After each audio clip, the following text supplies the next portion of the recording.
Welcome to the Simply Soul Homestead, where our family of 6 lives on 7.5 acres of land in East Texas with a dog, cats, way too many chickens, 1 turkey, some goats, some rambunctious cows, and we just jump right into all things homesteading. And for this video, we really just want to share with you what's been happening on the homestead during the month of February. We live, like I said, in East Texas, which means our winters are mild and short.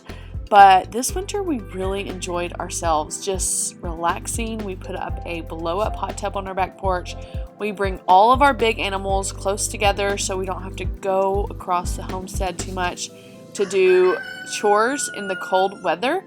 And we really try to soak in the slow months and the shorter days. And there's just something about being a gardener and working the land that makes you appreciate the seasons that the Lord gives us. So we are just so thankful to let our bodies do the same as the seasons do, to rest just as the land rests. And so now it's warming up, y'all. It's been like 70 and 80 and amazing weather in February. And so we started on a greenhouse. Last year we had a greenhouse that someone gave us and we put it up. It's like a manufactured one, but it did not work well. And because where it was at on our property, we couldn't run heat and electric to it. So we were unable to keep it super warm when the weather got down to -3, which does not happen very much here. So this year we built a new greenhouse. So on our work shed, we built like a lean-to and then covered it in 6 mil plastic. We brought some shelves over from our other greenhouse, and then my husband built some more shelves so that we had layers, and we have been able to sow so many seeds already. I'll tell you though, we've done tons of flower seeds first because we are expanding our garden this year and we are adding flower boxes. We've never done raised beds, so this is our first time. We got a lot of free milled wood, and we are using that milled wood, kind of the raw edge wood, to make garden boxes, and that will be our full flower garden. We have loved flower gardening. We added flowers to our vegetable garden, which is pretty large in itself when we first started gardening, but really after we lost our son in 2021, flowers really just were such a place of peace for us. And so we just increased the amount of flowers we're growing, and I've really just dove all into flowers. So we'll see how this year goes. That's kind of just how we do it. We dive all in and learn from experience, and we love it that way. And our kids help along the way as well. So as you can see, our kids are just helping with so many things. We work as a team on the homestead. We work together. They helped me move compost down to the chicken coop. We have a small raised garden bed right outside the chicken coop where we tried some different things last year. So this year we put some snap peas there because they love to snack on those. So they helped me plant those and get that ready. And we were able to use some compost that we got from the city and then some of our own compost that we've been making. And it is just such good and rich soil. It's just really impressive how your scraps can turn into this beautiful, rich soil that's going to grow you more food.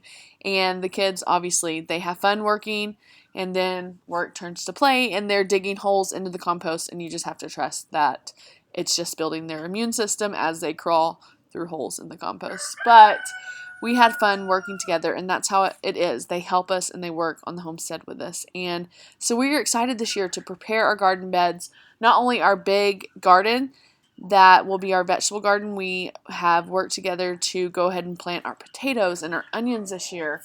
And we've done that already. We did that on Valentine's Day, which is kind of the general time in Zone 8A that you plant your onions is on Valentine's Day. And so we've already done that. And we bring our manure from our cows over to our garden. We till it into the soil. And last year we had amazing potatoes and amazing onions that lasted all the way until December and January for us. So we've only just now stopped using the onions and potatoes that we harvested in May of 2023. So we are excited to plant more of those and watch those grow and thrive.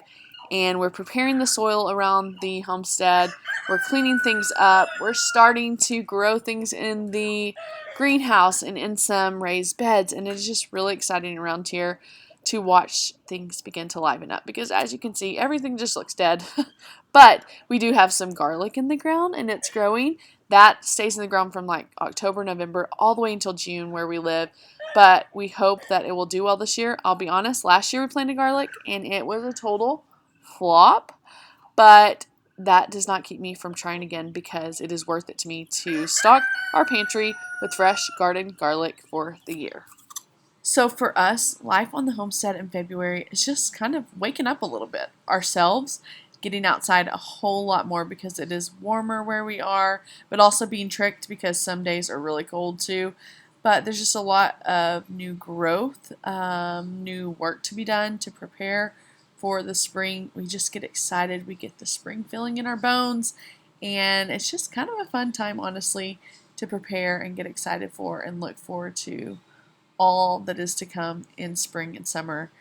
And something really incredible happens in the spring, and that is new babies come to the homestead a lot of times. And so we've had a mama goat that was pregnant, and we thought she was going to have babies in the end of December because she prolapsed. So we had a lot of learning new things as our doe was pregnant and ready to kid. We thought it would happen a lot sooner, but she finally had twins in February, and it was so exciting for us. They are so much smaller than we ever could have imagined. They are the cutest thing. We have one buck and one doe, and one looks like the daddy and one looks like the mama, which is just so cute. But we are just really enjoying and soaking in new babies, new kids on the homestead. We always love it, whether it's puppies or goats or kittens. It's a joy to us to get to raise new life on the homestead. Oh, also babies, human babies. We love raising those too because they are just the cutest as well. Anyways, this time of year, there's just a balance of wanting to jump all into things, but also reserving our energies because we know there's so much work to be done as it warms up, and we increase in gardening for our vegetable garden and our future flower garden, which we're so excited about. We have big dreams and big goals for Homestead this year. More classes to be had on the homestead to teach people things. We've already had our homeschool group over for a woodworking class. We have our family moving to the same city as we are in after over 20 years of being away from one another. And we just have goals to work together with our family, with our grandparents, just multi-generational, to work together on our homestead, in our garden, to help one another out. And it is always a fun team effort around here on the Simply Soul Homestead. We love working together, working with our hands, creating something. We're just so thankful for the life that God has given us on our 7.5-acre homestead in East Texas, to do this life together, to watch our kids learn incredible skills and grow. And we just can't wait to see what this season of growth will hold for our family. We want to thank you for joining us on this journey, and make sure you subscribe, and more will be coming about gardening, what you can be planting now, and how you can prepare your own garden. And we encourage you to jump in, learn as you go, and create a garden this year, because it is a joy and you will absolutely love it, and so will your kids.